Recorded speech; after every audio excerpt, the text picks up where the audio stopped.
ভারত মহাসাগরের দ্বীপরাষ্ট্র শ্রীলঙ্কা বৌদ্ধ সংখ্যাগরিষ্ঠ দেশটির মোট জনসংখ্যার মাত্র 10% মুসলমান। কথিত আছে হজরত আদম আলাইহিসসালাম পৃথিবীতে সর্বপ্রথম পা রাখেন শ্রীলঙ্কার পাহাড়ে। দেশটিতে পবিত্র মাহে রমজান আসে সিয়াম সাধনা ও ধর্মীয় সম্প্রীতির বার্তা নিয়ে।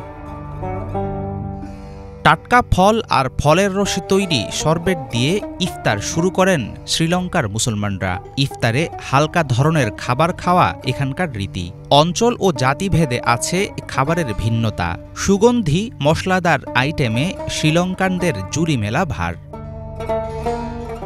শ্রীলঙ্কান ইফতারের তালিকায় খুবই জনপ্রিয় আইটেম আদিক রুটি নামের এক ধরনের রুটি। সঙ্গে থাকে নারিকেল দুধ, মরিচ ও পুদিনা দিয়ে তৈরি তরকারি। কাঞ্জি নামের ভাত দিয়ে রান্না করা এক ধরনের বিশেষ জাউ বা স্যুপের আছে বেশ কদর। ইফতারের পর আছে রাইস কেক, কোরানো নারকেল ও মধু দিয়ে তৈরি পানিপল, দোসা, ইডলি, মুরুক্কু খাওয়ার প্রচলন। কেসারি, কুকিজ ও আলুয়ার মতো পদ শ্রীলঙ্কান টেবিলের প্রিয় খাবার। ইফতার টেবিলে দেখা যায় সামোসা, বিরিয়ানি, পাকোড়ার মতো ঐতিহ্যবাহী খাবার। কখনো খাওয়া হয় ফালুদা, ফিরনি, জালেবি, মাসকাটের মতো নানা রকম মিষ্টির পদ।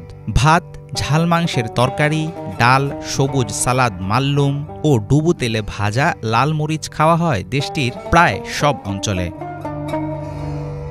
মাগরিব নামাজের পর স্থানীয়রা ব্যস্ত হয়ে পড়েন কোরআন তেলাওয়াতে। নারীদের নামাজ আদায়ের জন্য রমজানে মসজিদগুলোতে থাকে আলাদা ব্যবস্থা। পুরো মাস জুড়ে মসজিদগুলো ভরা থাকে মুসল্লিদের পদচারণায়।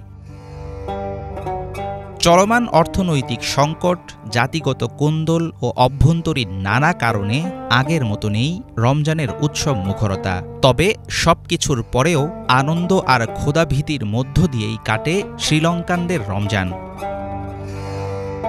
হাফিজুল ইসলাম, বাংলা ভিশন।